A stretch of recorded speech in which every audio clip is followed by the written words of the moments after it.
Hello everyone, नमस्कार। स्वागत है आपका ओनली हिंदी क्लासेज में। फ्रेंड्स, आज जो हमारा सब्जेक्ट है अपठित काव्यांश। तो फ्रेंड्स, काव्य के बारे में थोड़ी सी बात करने वाले हैं। थोड़ी सी क्या, मेरा मन करता है विस्तार से ही बताने का। अपठित काव्यांश तो जो इसके मुख्य तथ्य हैं, पहले हम उन पर बात कर लेते हैं। हम काव्य को तभी अच्छे से हल कर पाएंगे जब हमें उसकी बारीकियां पता होंगी। जैसे हमें उसके उद्देश्य, लाभ कैसे हैं, मतलब हमें उसके बारे में पहले जानकारी आनी चाहिए। तो हम इसको थोड़ा पढ़ते हैं और समझते हैं। पहले से पढ़ा न गया हो कविता का अंश अपठित काव्यांश कहलाता है। अपठित काव्यांश को पढ़कर स्वयं उसका भाव ग्रहण करने की क्षमता विकसित करना अपठित काव्यांश का उद्देश्य होता है। काव्यांश से संबंधित सभी प्रश्नों के उत्तर उसी पर आधारित होने चाहिए। सभी उत्तर संक्षिप्त और सटीक होने चाहिए। तो काव्य के बारे में आप बहुत अच्छे से तो तब समझ सकते हैं जब आपको हिंदी व्याकरण के बारे में पर्यायवाची शब्द हैं, मुहावरे हैं, लोकोक्ति हैं और संधि है, उपसर्ग है, प्रत्यय है।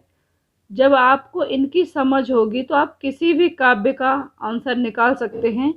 कहने का मतलब ये है, व्याकरण जो हिंदी के कठिन शब्द हैं जिसे हम व्याकरण कहते हैं, आपको व्याकरण का ज्ञान होना बहुत ज़रूरी है, तब आप काव्य को सॉल्व कर पाएंगे। कहाँ है रोज?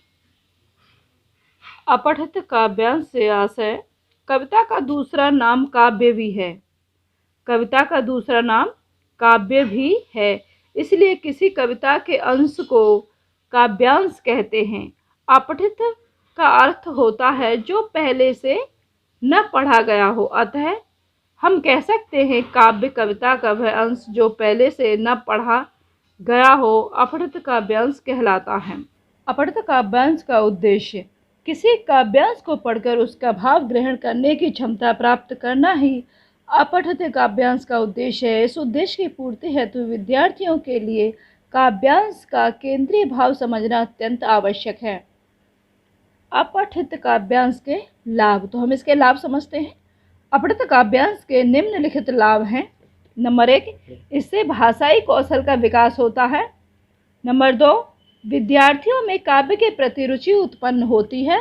नंबर 3, अपठित काव्यांश के अभ्यास से भाव ग्रहण एवं अर्थबोध की क्षमता में वृद्धि होती है, हम अर्थ निकाल सकते हैं। और नंबर 4 है, विद्यार्थियों को काव्य के तत्वों का सामान्य ज्ञान प्राप्त हो जाता है। नंबर 5, सटीक उत्तर चयन में दक्षता प्राप्त होती है। नंबर 6 है, जीवन मूल्यों का विकास होता है। तो अभी तक हमने इसके लाभ जान लिए, उद्देश्य जान लिए। अब समझते हैं हम इसके जो किन बातों को हमें बहुत ज़्यादा ध्यान में रखना है। अपठित काव्यांश के प्रश्नों का उत्तर देते समय ध्यान रखने योग्य बातें। अपठित काव्यांश के प्रश्नों का उत्तर देते समय निम्न बातों का ध्यान में रखना आवश्यक है। नंबर 1, काव्यांश पर आधारित प्रश्नों के उत्तर देने के लिए उसके भाव अर्थात अर्थ को समझना आवश्यक है। इसके लिए काव्यांश को गति, यति, लय एवं विराम चिन्हों के उचित प्रयोग के साथ कम से कम 2-3 बार पढ़ना चाहिए। जैसा कि मैं अपनी वीडियो में हमेशा बताती हूँ कि काव्यांश को 1-2 बार अच्छे से पढ़ लेना चाहिए, वही चीज़ यहाँ पर बताई गई है। काव्यांश को पढ़कर उसका मूल भाव समझने का प्रयास करना चाहिए और फिर उसी के संदर्भ में प्रत्येक पंक्ति के अर्थ को समझने का प्रयास करना चाहिए। तो काव्यांश को पढ़कर मूल भाव, जब आप व्याकरण को बहुत अच्छे से समझ पाओगे, हिंदी के शब्दों को कर पाओगे, तो आप काव्यांश का अर्थ भी निकाल पाओगे। काव्यांश पर पूछे गए अधिकांश प्रश्न उसके भाव और अर्थ पर आधारित होते हैं। अतः पहले प्रश्नों को ठीक से समझना चाहिए कि उनमें पूछा क्या गया है। फिर भाव अथवा अर्थ के अनुसार उनके सटीक उत्तर चुनने चाहिए। अगला पॉइंट है, प्रश्नों के उत्तर काव्यांश के भाव अथवा अर्थ के अनुसार ही देने चाहिए, ना कि अपनी सोच या विचार के अनुसार। जो आपको वहाँ पर अंश दिया हुआ है, काव्यांश दिया हुआ है, उसे उसके ही अनुसार आपको प्रश्न के उत्तर देने हैं, ना कि अपने से। यदि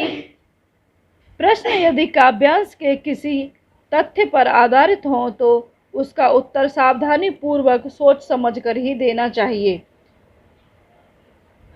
अगला पॉइंट है, उत्तर देने से पहले संबंधित पंक्तियों का अन्वय करके उनसे एक सरल वाक्य की रचना कर लेनी चाहिए। अगला पॉइंट है हमारा, मुहावरे और लोकोक्तियों से संबंधित प्रश्नों के उत्तर काव्यांश के संदर्भ के अनुसार ही चुनने चाहिए।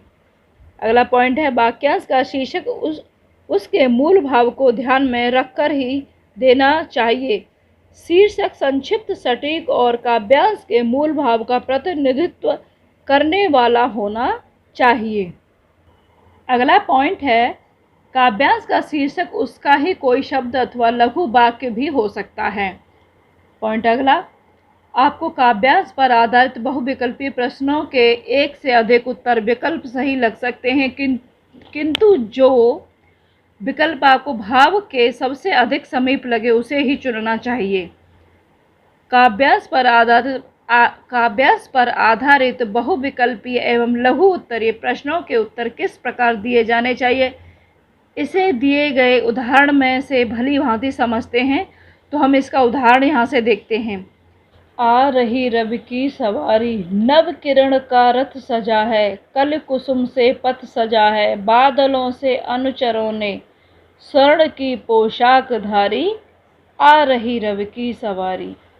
विहग बंदी और चारण गा रहे हैं कीर्ति गायन, छोड़कर मैदान भागी तारकों की फौज सारी, आ रही रवि की सवारी। चाहता उछलू विजय कहे, पर ठिठकता देख कर है, रात का राजा खड़ा है राह में बनकर भिखारी, आ रही रवि की सवारी। तो ये हमारा जो है एक काव्यांश है। अब हम इसके प्रश्न देखने वाले हैं। वैसे अगर मैं इसका अर्थ बता दूँ आपको, सूर्य माने रवि, जैसे रवि माने सूर्य, सूर्य की सवारी नई किरणों के रथ पर आ रही है, उनका मार्ग कलियों और फूलों से सुशोभित है, बादल उनके अनुचर हैं, उन्होंने स्वर्ग की पोशाक धारण की हुई है। ये इसका मैंने आपको छोटा सा एक अर्थ बता दिया है। तो यहाँ से लेके यहाँ तक की जो पंक्ति है, इसका थोड़ा सा अर्थ मैंने बताने की कोशिश की है। अब मैं थोड़ा और समझाने की कोशिश कर रही हूँ। पंछियों को कवि ने बंदी जन और चारण कहा है, जो रवि रूपी राजा या यश गान कर रहे हैं। छोड़कर मैदान भागी तारकों की फौज सारी। पंक्ति का भाव यह है कि सूर्योदय होते ही तारे विलुप्त हो गए हैं। रात का राजा चंद्रमा को कहा गया है। सूर्य के उदय होने से वह तेजहीन हो गया है, अतः उसकी दशा भिखारियों जैसी हो गई है। कली कुसुम से पथ सजा है। पंक्ति में अनुप्रास अलंकार है। यहाँ का वर्ण की आवृत्ति एक से अधिक बार हुई है। हालांकि ये पूछा नहीं गया है, फिर भी मैं अपने आप से बता दे रही हूँ कि कौन सा अलंकार है। तो हम इसके क्वेश्चन देख लेते हैं। कविता में किस समय का वर्णन किया गया है?